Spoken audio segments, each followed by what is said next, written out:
bersama saya Ibu Ayu.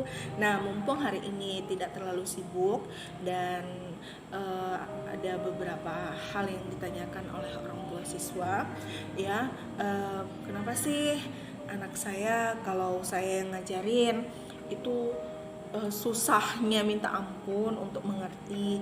Kenapa sih kalau kita mengajarkan anak kita sendiri mereka lebih banyak main-mainnya atau tidak pernah serius dalam merespon apa yang orang tuanya bilang.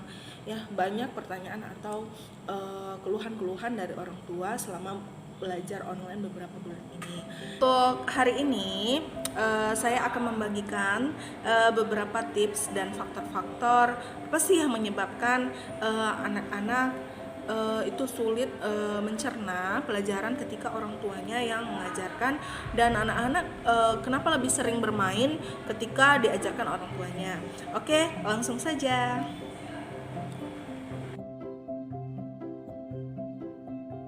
Nah, faktor yang pertama yaitu mindset.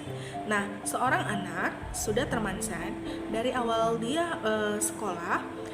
Guru adalah orang yang akan mengajarkan dia pada saat dia bersekolah. Guru adalah sosok orang yang akan membuat dia menjadi disiplin, mengerti banyak hal, dan membantunya dalam proses belajar mengajar. Sehingga ada rasa di mana sang anak itu segan atau takut gitu kepada gurunya ketimbang orang tuanya di rumah. Nah, sedangkan ketika bertemu dengan orang tuanya, yang selama ini orang tua adalah tempat ternyaman ketika mereka meluapkan rasa bahagia, sedih, maka anak akan menjadi manja terhadap orang tuanya. Sehingga jika orang tua itu mengajarkan atau menggantikan guru-gurunya untuk mengajar sementara selama proses belajar online ini, anak itu lebih banyak manjanya ketimbang serius dalam belajarnya, dikarenakan ya selama ini yang termindset di pikiran mereka adalah orang tua itu ya memang tempat ternyaman untuk bermanja-manja, meluapkan segala sesuatu perasaannya. Jadi ya wajar saja kalau anak-anak akan terasa lebih susah diajarkan oleh orang tua ketimbang gurunya sendiri. Jadi untuk itu kepada orang tua memang harus banyak-banyak sabar lagi ketika memang menemui anak-anak kita yang memang ya seperti ini, lebih banyak manjanya ketimbang seriusnya ketika belajar. Ya, memang mengajarkan anak bukanlah hal yang mudah, ya. Apapun kondisi dan situasinya, kita dituntut untuk tetap harus bersabar. Ya, karena memang daya tangkap anak-anak juga kan berbeda masing-masingnya. Jadi buat seluruh orang tua yang di rumah, jangan langsung patah semangat ya. Faktor kedua yaitu pola pikir anak berbeda dengan pola pikir orang tua.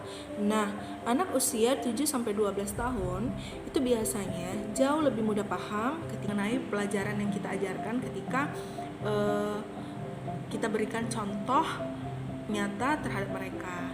Jadi contohnya saja di pelajaran matematika, kita sedang belajar tentang pembagian, maka kita ambil satu buah apel dibagi 2 orang, hasilnya setiap orang akan mendapatkan setengah apel. Jadi mereka itu lebih cepat menangkap ketika memang ada benda atau sesuatu yang kita buat menjadi contohnya. Sementara kalau orang tua itu kan tidak, ya, karena daya pikirnya juga sudah berbeda. Jadi banyak orang tua yang menyamakan, kok ini gampang loh nak, kenapa kamu susah kali mengertinya? Ini pelajarannya gampang. Ya jelas gampang, karena orang tua sudah memiliki daya pikir yang jauh lebih berkembang ketimbang anaknya. Jadi kedepannya agar anak bisa lebih paham lagi ketika Bapak Ibu mengajar, diberikan saja contohnya. Nah, untuk tips selanjutnya yaitu seringlah mengungkapkan kata-kata pujian. Contohnya, ih tulisannya bagus sekali, wow kamu pintar sekali ya nak. Nah begitu dong, kamu bisa mengerjakannya dengan baik. Nah biasanya anak-anak itu sering dipuji ketika sedang lelah pun di kelas, eh, karena belajar satu harian dan bermain dengan teman-temannya. Ketika gurunya memuji, maka hanya sepersekian detik semangatnya akan muncul kembali. Oleh sebab itu, ketika belajar di rumah juga sering-seringlah memuji, walaupun hanya dengan satu atau dua kata, maka anak-anak akan menjadi lebih semangat lagi dalam belajar. Dan biasanya karena ingin mendengarkan sebuah pujian, maka anak-anak tersebut dengan cepat dan semangat mengerjakan pekerjaan sehingga selesai tepat waktu. Ya, oleh sebab itu hanya dengan satu dua kata maka orang tua ya rajin-rajinlah memuji anaknya, walaupun sudah lelah mungkin ya bekerja di luar atau orang tuanya yang memiliki anak lebih dari satu, jadi kan fokusnya tidak mungkin pada satu anak saja. Nah, tips selanjutnya, ketika segala cara sudah dilakukan orang tua, namun si anak tetap tidak paham dan tidak mengerti, malah makin membuat orang tua itu mungkin marah ya, karena mungkin tidak satu dua kali sudah diajarkan tapi belum paham juga.